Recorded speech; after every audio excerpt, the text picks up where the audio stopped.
खैबर का वाक़या और जहरीला गोश्त। फतह खैबर के बाद हुजूर सल्लल्लाहु अलैहि वसल्लम कुछ दिनों तक ज़रई ज़मीनों और बागों के इंतज़ामात और गहनाइम की तक़सीम के कामों में मसरूफ़ रहे। ज़ाहिर है इन कामों के लिए क़याम वहीं ज़रूरी था। इसी दौरान एक औरत ने, जिसका नाम ज़ैनब बिन्त अल हारिस था, जो सलाम बिन मुश्कम की बीवी थी, आप सल्लल्लाहु अलैहि वसल्लम को जहर देकर नुकसान पहुंचाने की साजिश की। उसने प्रोग्राम बनाया कि आप सल्लल्लाहु अलैहि वसल्लम को बकरी का भुना हुआ गोश्त पेश किया जाए और इसमें जहर मिला दिया जाए। पहले उसने सहाबाए कराम से मालूम किया कि आप सल्लल्लाहु अलैहि वसल्लम को बकरी का कौन सा हिस्सा मरघूब है। लोगों ने बतलाया कि आप सल्लल्लाहु अलैहि वसल्लम बकरी की रान शौक से नोश फरमाते हैं। उस मनहूस औरत ने बकरी ज़िबा की और उसका गोश्त जहर आलूद कर दिया। खास तौर पर बकरी की रान पर ज्यादा जहर लगा दिया और आप सल्लल्लाहु अलैहि वसल्लम के खैमे में लेकर आई। प्यारे आका सल्लल्लाहु अलैहि वसल्लम मगरिब की नमाज अदा करके खैमे में तशरीफ लाए। देखा तो एक औरत खैमे के बाहर आपका इंतजार कर रही थी। आप सल्लल्लाहु अलैहि वसल्लम ने उससे आने का सबब पूछा। औरत ने कहा, ए अबुल कासिम, मैं आपके लिए बकरी का भुना हुआ गोश्त हदिया के तौर पर लाई हूँ। उसे मालूम था कि आप सल्लल्लाहु अलैहि वसल्लम हदिया कबूल फरमा लेते हैं, सदका कबूल नहीं फरमाते। आप सल्लल्लाहु अलैहि वसल्लम ने सहाबा ए कराम रज़ी अल्लाहु ताला अन्हुम से, जो उस वक्त वहां मौजूद थे, खाने के लिए फरमाया, इससे खाना ले लो। आप सल्लल्लाहु अलैहि वसल्लम ने बकरी का बाजू ले लिया और उसे मुंह में रखा। हजरत बशर बिन बरा बिन मारूर ने भी गोश्त का एक टुकड़ा मुंह में रख लिया।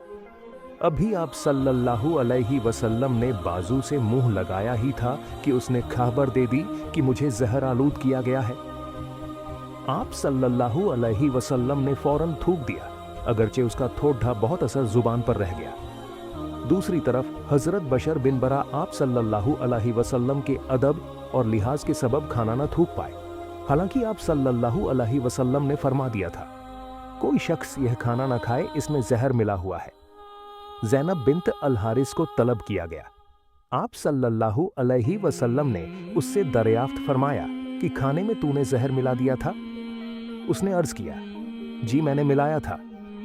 आप सल्लल्लाहु अलैहि वसल्लम ने फरमाया, तूने ऐसा क्यों किया? उसने कहा, मेरे बाप, चाचा और शौहर कत्ल हो गए, मेरी कौम भी तबाह हो गई। मैंने सोचा अगर आप सल्लल्लाहु अलैहि वसल्लम नबी हुए तो यह जहर आप पर असर नहीं करेगा और आप सल्लल्लाहु अलैहि वसल्लम बच जाएंगे, और अगर बादशाह होंगे तो हमें आपसे नजात मिल जाएगी। आप सल्लल्लाहु अलैहि वसल्लम ने उसे कुछ नहीं कहा और जाने दिया। सहाबा रज़ी अल्लाहु ताला अन्हुम ने अर्ज भी किया कि इसको सजा मिलनी चाहिए, मगर आप सल्लल्लाहु अलैहि वसल्लम ने दरगुजर से काम लिया।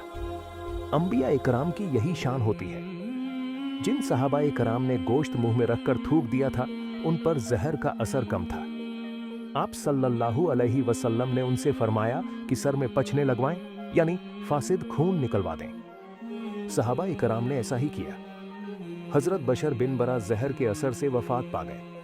रसूलुल्लाह सल्लल्लाहु अलैहि वसल्लम इस वाक़ये के बाद 3 बरस तक हयात रहे, लेकिन उस जहर का असर महसूस फरमाते रहे, यहाँ तक कि मर्ज ए वफात में इसका असर कुछ ज्यादा ही महसूस फरमाया। एक रोज हजरत आयशा रज़ी अल्लाहु ताला अन्हा से फरमाया, ऐ आयशा, मैंने खैबर में जो खाना खा लिया उसका असर आज तक महसूस कर रहा हूँ। इसीलिए उलेमा ए कराम फरमाते हैं कि आप सल्लल्लाहु अलैहि वसल्लम ने शहादत पाई। इख्तिताम। नाज़रीन ए कराम, ये थी हमारी आज की वीडियो। उम्मीद है आपको पसंद आई होगी। अगर आपको यह वीडियो पसंद आई है तो हमारे चैनल को सब्सक्राइब करें और इस वीडियो को बाकी दोस्तों के साथ जरूर शेयर करें।